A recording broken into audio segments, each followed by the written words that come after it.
There is one album which I wanted to have a little chat with you about, and that's an album called Trash, which you put out, but was done slightly differently.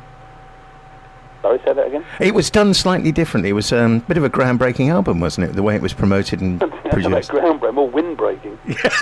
People would say it's what it was for me is that when I made an album in 1997 and 8-ish called One Man that came out on Eagle Records that was sort of stupefyingly unsuccessful.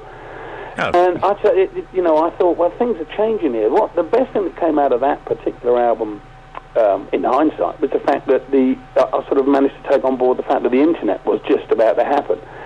And a couple of guys set up a website for me, just on www.markking.com. And, having sort of come off the road touring with the one-man thing, I was thinking, well, what am I going to do now, and what is this internet thing? And I just thought, well, I'm going to post a message on there, and I just said, look, is anybody looking in here? I've got a whole shelf, I've got a shelf full of ideas that I've never used. If you'd like a copy of these demos and songs that I never quite finished, send us a tenner, and I'll burn a copy off for you on a CD.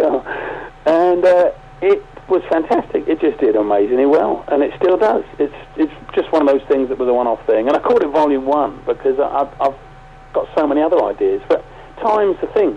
And what happens, Lee, is that that when you do get older, you start realising that there's a lot of life to be living and stuff. And I like fishing, for example. I love fishing. And I live on the Isle of Wight, as I said, and there's a lot of fishing to do out here. But I like playing golf too. I'm not very good at it, but I like playing golf.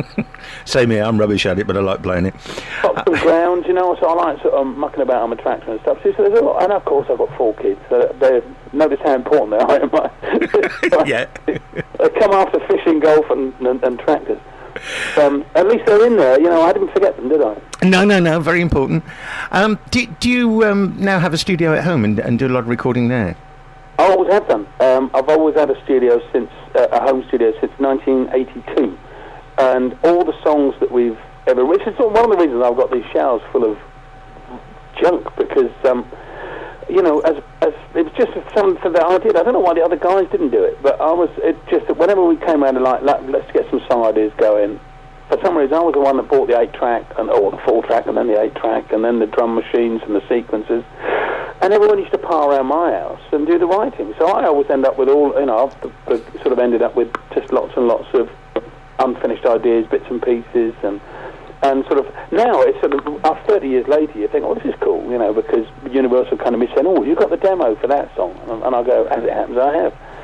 So I've always had a studio that sort of culminated by.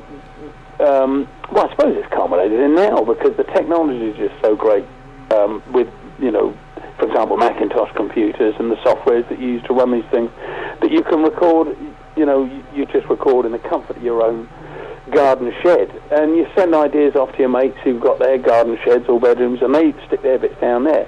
Now, this is all very good, but it's kind of moved away from where it was back in 1979, 1980 when we started, when we all used to just sit in the room together and lay the stuff down.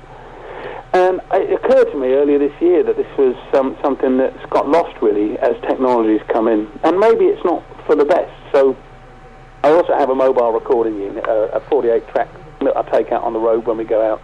Mm-hmm. And I thought, well, I'm going to hire a rehearsal studio in London, which I did 2 weeks ago, and me and the lads, we just went in and laid down 7 tracks for what I'm calling the old school league. I would have hoped would have been out for this. We're out.